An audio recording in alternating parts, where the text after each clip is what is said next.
What a difference a day makes. Yesterday was a very nice day with very little smoke, but today there's a tremendous amount of smoke everywhere. I knew I wanted to fly, but I didn't know where I wanted to go. Well, that's not entirely true. I wanted to go out to the coast, but the forecast out there didn't look promising. It didn't look like it would clear much, if at all.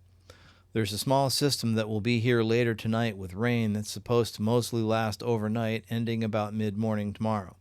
Naturally, it hits the coast first, so they will get the low clouds first. There was supposed to be a little bit of improvement in the early afternoon, closing in again in the late afternoon. The best they were forecasting was about 1,500 feet overcast. While that is enough to sneak into Hoquiam, and I briefly thought about landing and doing the bird walk, I didn't want to take a chance on getting stuck there. Arlington Municipal Airport. Automated weather observation. 2002 Zulu. Wind 200 at 06. Visibility 10. Sky condition clear. Temperature 22 Celsius. Dew point 13 Celsius. Altimeter 2996. Remarks. Density altitude 1,000.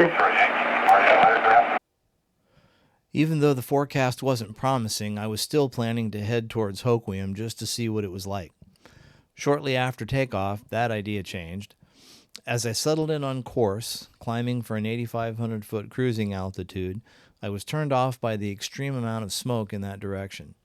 The visibility wasn't great, and all that smoke coupled with the possibility of clouds made for more of a chance than I was willing to take. With the southerly flow, the smoke was being held largely in the Olympics. Aside from the Bear Gulch fire, which has been burning since early July, there is a new fire in the Olympics that we noticed last weekend. After a little Google foo, I was able to identify that as the Tunnel Creek fire. Between the two of them, they are a prolific smoke generator. Things looked a little better to the east, so I thought I would go that way. Not knowing exactly where I wanted to go, I settled on a heading that was generally in the direction of Mount Stewart. There was obviously a lot of smoke here as well, but it looked a little less thick, and at 9,500 feet it was mostly all below me. With the angle of the sun, it looked particularly intriguing to the south-southeast. Once again, photos don't quite do it justice, but the photos I was able to take are linked in the description below. I knew that the general airflow was from the south, but since I wasn't planning to go over the rocks, I didn't really look at the winds aloft forecast, so I didn't know what to expect. As I crossed the lowlands and into the foothills, the air was very smooth, and I didn't feel any bumps at all. As I got further into the hills, I saw a large fire a little off to my right, so I headed for it. That turned out to be the Lower Sugarloaf fire. There's a TFR ahead, as expected, that went up to 9,000 feet, but since I was at 9,500 feet, I figured I was okay.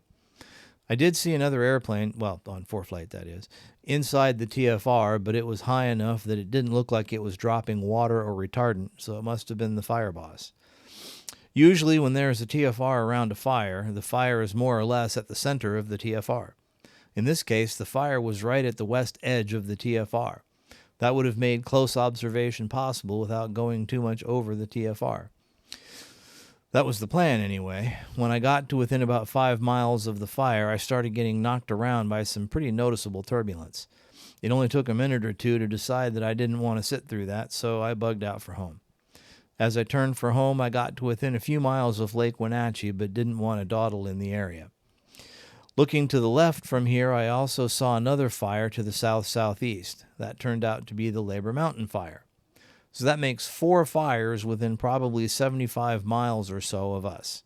No wonder there is so much smoke. With fires to the east of us and fires to the west of us, it won't matter what direction the wind blows, we get smoke. We're not likely to get any real relief until the rainy season starts, and we're probably a few weeks from that yet. Once I got a couple miles further west, the turbulence went away. The peaks were lower in this area, so the wind must not have been strong enough to throw turbulence that high. If I had descended, I probably would have encountered it elsewhere. Since the smoke was really beginning to get to me, I decided to head for home. Getting back out of the mountains posed no real problems, though I did hit another patch of turbulence trying to cut a corner over some higher terrain, so I had to turn around and go a little further south towards lower terrain. As I approached Arlington, there were a lot of airplanes shooting touch and goes, but as I neared, it seemed they were all either landing or going somewhere else, so I didn't have to fight to get in line. One of the reasons that I mounted the camera on the tailwheel stinger was to get a look at my landings. I thought this one was fairly good, not great, but certainly not bad. When I checked the instant replay, it wasn't as good as I at first thought.